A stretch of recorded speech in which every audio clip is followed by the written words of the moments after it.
श्री कृष्ण को देखते ही उन्हें अपने पुत्रों का स्मरण हो आया। श्री कृष्ण ने उन्हें मीठे वचनों से सांत्वना दी और उनसे विदा लेकर दुर्योधन के भवन में गए। दुर्योधन ने श्री कृष्ण का शानदार स्वागत किया और उचित आदर सत्कार करके भोजन का न्योता दिया।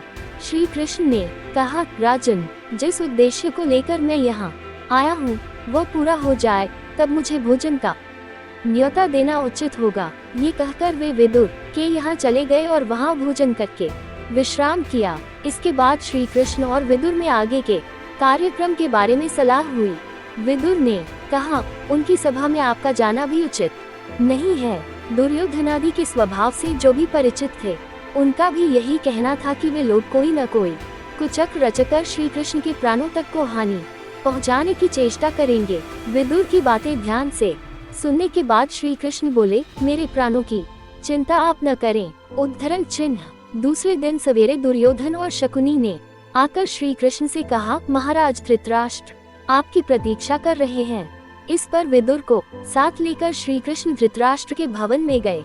वासुदेव की सभा में प्रविष्ट होते ही सभी सभासद उठ खड़े हुए। श्री कृष्ण ने बड़ों को विधिवत नमस्कार किया और आसन पर बैठे राजदूत एवं संभ्रांत अतिथि सा उनका सत्कार किया गया। इसके बाद श्री कृष्ण उठे और पांडवों की मान सभा के सामने रखी। फिर वह धृतराष्ट्र की ओर देखकर बोले, राजन, पांडव शांति प्रिय है, परंतु साथ ही यह भी समझ लीजिए कि वे युद्ध के लिए भी तैयार हैं। पांडव आपको पिता स्वरूप मानते हैं। ऐसा उपाय करें जिससे आप भाग्यशाली बने। उद्धरण चिन्ह। ये सुनकर धृतराष्ट्र ने कहा, सभासदों, मैं भी वही चाहता हूँ जो श्री कृष्ण को प्रिय है। उद्धरण चिन्ह। इस पर श्री कृष्ण दुर्योधन से बोले, मैं इतना ही कहना चाहता हूँ कि पांडवों को आधा राज्य लौटा दो और उनके साथ संधि कर लो। यदि ये बात स्वीकृत हो गई तो स्वयं पांडव तुम्हें युवराज और धृतराष्ट्र को महाराज के रूप में सहर्ष स्वीकार कर लेंगे। उद्धरण चिन्ह।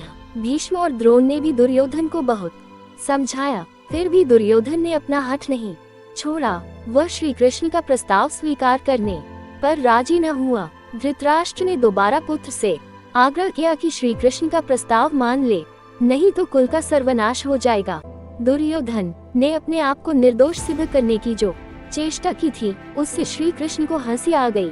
तभी श्री कृष्ण ने दुर्योधन को उन सब अत्याचारों का विस्तार से स्मरण दिलाया जो उसने पांडवों पर किए थे। भीष्म, द्रोण आदि प्रमुख वृद्धों ने भी श्री कृष्ण के इस वक्तव्य का समर्थन किया।